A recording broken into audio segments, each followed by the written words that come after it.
नमस्कार दोस्तों, आज की न्यूज में आपका स्वागत है। दोस्तों, दुनिया में सभी देश अब इस बात पर लगभग सहमत हो रहे हैं कि डॉलर की बजाय व्यापार दूसरी मुद्राओं में होना चाहिए। विभिन्न देश अपनी मुद्राओं को आगे बढ़ाने के लिए नए नए कदम उठा रहे हैं। इनमें देशों के साथ साथ ब्रिक्स जैसे संगठन भी हैं, जिनके सदस्य देश आने वाली नई करेंसी को स्वीकार करने के लिए तैयार बैठे हैं। अगर मोटा मोटी तौर पर नजर दौड़ाएं तो वो सभी देश जो किसी न किसी तरह से अमेरिका और पश्चिमी देशों के व्यवहार से नाराज हैं, वो डॉलर को छोड़कर अब दूसरी मुद्रा की तलाश कर रहे हैं। और ऐसा ही भारत का पड़ोसी देश बांग्लादेश भी कर रहा है। तो क्या है ये पूरा मामला और क्यों बांग्लादेश डॉलर जैसी मुद्रा को अब धीरे धीरे व्यापार से अलग करना चाहता है, आपको सब बताऊंगा। लेकिन उससे पहले आपसे अनुरोध है कि चैनल को सब्सक्राइब कर लीजिए, क्योंकि यहाँ आपको डिफेंस, इकोनॉमी और फॉरेन पॉलिसी पर वीडियोस रोज मिलते हैं। तो बिना देरी किए वीडियो शुरू करते हैं। सबसे पहले ये समझने की कोशिश करते हैं कि डॉलर कैसे विश्व अर्थव्यवस्था पर हावी रहता है। बदले हुए वैश्विक माहौल में ज्यादातर देश लोकल करेंसी में अपना व्यापार करने के लिए कोशिश कर रहे हैं। डॉलर को व्यापार से अलग करना इसका एक बड़ा कारण है। सब जानते हैं कि अमेरिका डॉलर को एक हथियार की तरह इस्तेमाल करता है, और वो कैसे करता है इस पर एक सरसरी निगाह डाल लेते हैं। तो अमेरिकी डॉलर विश्व व्यवस्था में इस्तेमाल होने वाली ऐसी मुद्रा है जिसे सभी देश मानते हैं या उन पर दबाव डालकर उनसे मनवाया जाता है। विश्व में होने वाले व्यापार को डॉलर में करने का चलन जब से शुरू हुआ, डॉलर मजबूत होता गया और अमेरिका ने एक अलग पेमेंट सिस्टम स्विफ्ट के तहत व्यापार करने के लिए देशों को राजी किया। कच्चे तेल के इजाद होने के बाद इसमें और ज्यादा मजबूती आई, क्योंकि तेल उत्पादक देश डॉलर में ही पेमेंट स्वीकार करते थे।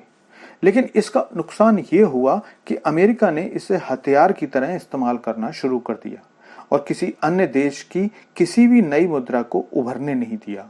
यहाँ तक कि किसी भी देश से नाराज होने पर सबसे पहले उसे स्विफ्ट सिस्टम से अलग करके डॉलर में व्यापार करने से रोक दिया जाता था, और इससे बहुत से देशों की अर्थव्यवस्था बर्बाद हो जाती थी। वेनेजुएला, लीबिया, क्यूबा और रूस आदि इसके उदाहरण हैं। लेकिन इसका बांग्लादेश के केस में क्या रोल है, तो सुनिए।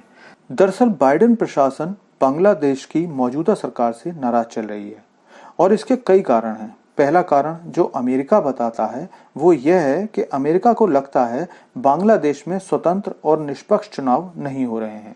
और 26 मार्च 2023 को राष्ट्रपति बाइडेन ने जब शेख हसीना को बधाई दी तो कहा कि जैसे जैसे बांग्लादेश अपने अगले चुनाव के नजदीक आ रहा है, मुझे हमारे दोनों देशों के लोगों के द्वारा लोकतंत्र, समानता, मानवाधिकारों के प्रति सम्मान और स्वतंत्र और निष्पक्षता को दिए गए गहरे महत्व की याद आ रही है।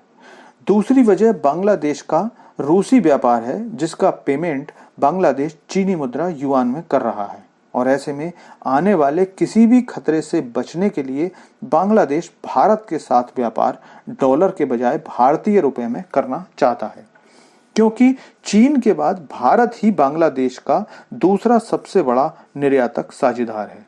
ऐसे में बांग्लादेश के दो बैंक, ईस्टर्न बैंक और सोनाली बैंक ने आरबीआई से भारतीय रुपए में व्यापार करने की इच्छा जताई, क्योंकि वैसे भी बांग्लादेश का विदेशी मुद्रा भंडार लगातार गिरता जा रहा है, और डॉलर खरीदने के झंझट से बचने के लिए बांग्लादेशी अर्थव्यवस्था के लिए यही बेहतर रहेगा कि वो व्यापार भारतीय रुपए में करे, क्योंकि 2021-22 के दौरान भारत से बांग्लादेश को होने वाला आयात लगभग 14 बिलियन का था, जो चीन के बाद दूसरे नंबर पर था।